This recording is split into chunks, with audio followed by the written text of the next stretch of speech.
একের পর এক সাগরে আছড়ে পড়া উত্থাল ঢেউ ডিঙ্গিয়ে পাড়ি দেয়া এই প্রতিচ্ছবিতে দেখা মিলে জীবনের সংকট, বাধা বিপত্তি আর অনিশ্চয়তার এক মুহূর্ত।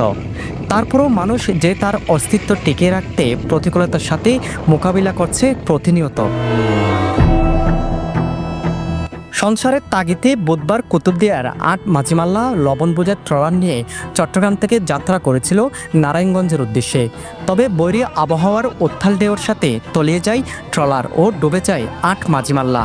তবে সেখান থেকে শুক্রবার ভোরে নোয়াখালীতে ৫ জন জীবিত উদ্ধার হলেও এখনও নিখোঁজ রয়েছে মুর্শেদ আলম, জিল্লুল করিম আরজু ও রুবেল নামে ৩ জন ব্যক্তি।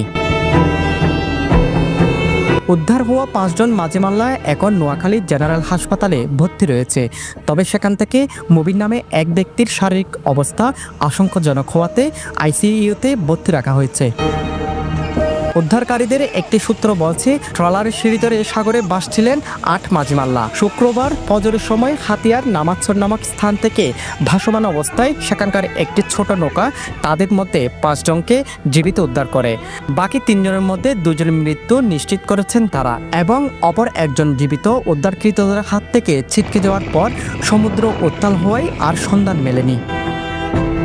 এদিকে ডুবে যাওয়া ট্রলারের মালিক মোহাম্মদ সাইফুদ্দিনের সাথে মুঠোফোনে কথা হলে তিনি বলেন, নিখোঁজ থাকা ৩ মাঝিমাল্লাকে উদ্ধারের অভিযান চলছে, পাশাপাশি বাকি মানুষের খোঁজখবরও নেওয়া হচ্ছে।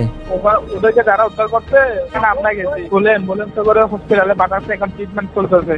হ্যাঁ, ওখান থেকে একজনকে আইসিইউতে ভর্তি করা, বাকি ৩ জন ওদের সাথে ছিল, তার মাথার গিয়েছিল না। আমরা ৩টা নামা দিচ্ছি স্কুল রোড একটা রাস্তা নিয়ে, এখন এদিকে খবর নিচ্ছি, কিন্তু এখন কোনো সন্ধান। এই বিষয়ে নোয়াখালী জেনারেল হাসপাতালের তত্ত্বাবধায়ক মোহাম্মদ ফরিদউদ্দিন চৌধুরী মুঠোফোনে বলেন, ইতিমধ্যে উদ্ধার হওয়া ৫ জনের মধ্যে একজনের অবস্থা গুরুতর হওয়ায় আইসিইউতে রাখা হয়েছে ও বাকি ৪ জনও হাসপাতালে চিকিৎসাধীন রয়েছে। যে ফুসফুসে পানি আছে, এই জন্যই তাকে 11টার দিকে আইসিইউতে নিচ্ছে। রোগী এমনি জ্ঞান আছে, কিন্তু ফুসফুসে অসুবিধা আছে।